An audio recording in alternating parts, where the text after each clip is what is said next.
ഈശോയിൽ സ്നേഹം നിറഞ്ഞവരെ, നോമ്പുകാലം ഒന്നാം ഞായറിലെ 4 വായനകളും നമ്മളോട് സംസാരിക്കുന്നത് പ്രലോഭനങ്ങളെക്കുറിച്ചാണ്. പുറപ്പാടിൻ്റെ പുസ്തകം 24-ാം അധ്യായം 12 മുതൽ 18 വരെയുള്ള വാക്യങ്ങളാണല്ലോ ഒന്നാമത്തെ വായനയിൽ നാം ശ്രവിച്ചത്. ദൈവത്തിൻ്റെ പക്കൽ നിന്ന് കൽപ്പനകളെയും പ്രമാണങ്ങളെയും എഴുതി വാങ്ങുന്നതിന് വേണ്ടി മോശ മലമുകളിലേക്ക് പോകുന്നു. താഴെ ജനം വലിയ പ്രതീക്ഷയോടെ മോശയെ കാത്തിരിക്കുന്നു. പിശാചിൻ്റെ പ്രലോഭനങ്ങളെ നേരിടാനുള്ള ശക്തി പ്രമാണങ്ങളിലൂടെ, കൽപ്പനകൾ പാലിക്കുന്നതിലൂടെയാണ് ദൈവജനത്തിന് ലഭിക്കുന്നത്. പ്രലോഭനങ്ങളെ നേരിടാനുള്ള ഒന്നാമത്തെ ആയുധം ദൈവത്തിൻ്റെ കൽപ്പനകളും പ്രമാണങ്ങളുമാണെന്നുള്ള ഓർമ്മയാണ് ഒന്നാമത്തെ വായന നൽകുന്നത്. രണ്ടാമത്തെ വായന പ്രഭാഷകൻ്റെ പുസ്തകത്തിൽ നിന്നാണല്ലോ. പ്രഭാഷകൻ്റെ പുസ്തകം 2-ാം അധ്യായം 1 മുതൽ 11 വരെയുള്ള വാക്യങ്ങളിൽ വളരെ ശ്രദ്ധേയമായ ഒരു വാക്യത്തോടു കൂടിയാണ് ഈ വായന ആരംഭിക്കുന്നത്. മകനെ, നീ കർത്തൃശുശ്രൂഷയ്ക്ക് ഒരുങ്ങുന്നെങ്കിൽ പ്രലോഭനങ്ങളെ നേരിടാൻ തയ്യാറായിരിക്കും.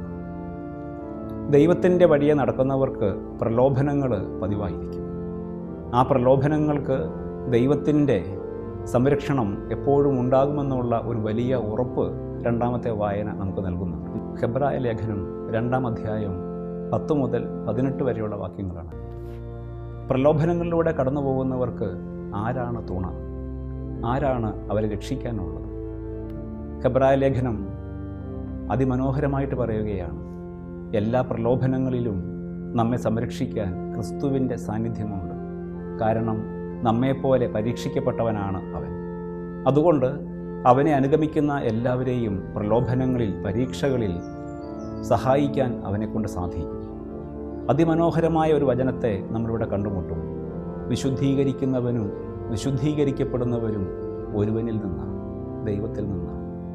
ദൈവത്തിൻ്റെ മക്കളെന്നുള്ള നിലയിൽ പ്രലോഭനങ്ങളിലൂടെ കടന്നു പോകേണ്ടി വരുമ്പോൾ ദൈവത്തിൽ ആശ്രയിക്കുക മാത്രമാണ് നാം ചെയ്യേണ്ടതെന്ന് ഹെബ്രായ ലേഖനം ഉറപ്പ് നൽകുകയാണ്.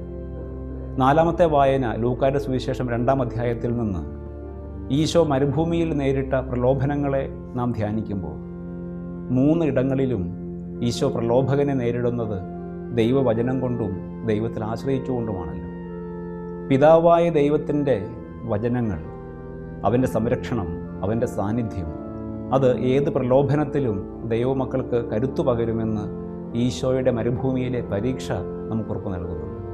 പ്രിയമുള്ളവരെ, ദൈവകൽപ്പനകളെ മുറുകെ പിടിച്ചുകൊണ്ട് പ്രലോഭനങ്ങളെ മറികടക്കാൻ, കർത്തൃശുശ്രൂഷയിലൂടെ മുൻപോട്ട് പോകുമ്പോൾ കടന്നു വരുന്ന പ്രലോഭനങ്ങളെ ദൈവത്തിൽ ആശ്രയിച്ചുകൊണ്ട് മറികടക്കാൻ, നമ്മെ പിടിച്ചുലയ്ക്കുന്ന ഏത് പ്രലോഭനത്തിലും പ്രലോഭനങ്ങളെ അതിജീവിച്ച ക്രിസ്തുവിൻ്റെ, നമ്മെപ്പോലെ പരീക്ഷിക്കപ്പെട്ട മിശിഹായുടെ സാന്നിധ്യമുണ്ട്, അവൻ നമ്മെ താങ്ങിക്കൊള്ളുമെന്നുള്ള ഉറപ്പോടെ മുന്നോട്ട് നീങ്ങാൻ, മരുഭൂമിയിലെ പ്രലോഭനങ്ങളിൽ മുഴുവൻ പിതാവായ ദൈവത്തിൽ ആശ്രയിച്ചുകൊണ്ട് അവയെ അതിജീവിച്ച, പിശാചിനെ ബഹിഷ്കരിച്ച, ദൈവദൂതന്മാരുടെ ശുശ്രൂഷ ഏറ്റുവാങ്ങുന്ന ക്രിസ്തുവിനെ മാതൃകയാക്കിക്കൊണ്ട് ഈ നോമ്പുകാലത്തിലേക്ക്, പ്രലോഭനങ്ങളുടെ മരുഭൂമിയിലേക്ക് ദൈവകൃപകളിൽ ആശ്രയിച്ചുകൊണ്ട് പരിശുദ്ധാത്മാവിൻ്റെ നിറവോടെ നമുക്ക് പ്രവേശിക്കാം. ദൈവം നമ്മെ അനുഗ്രഹിക്കട്ടെ.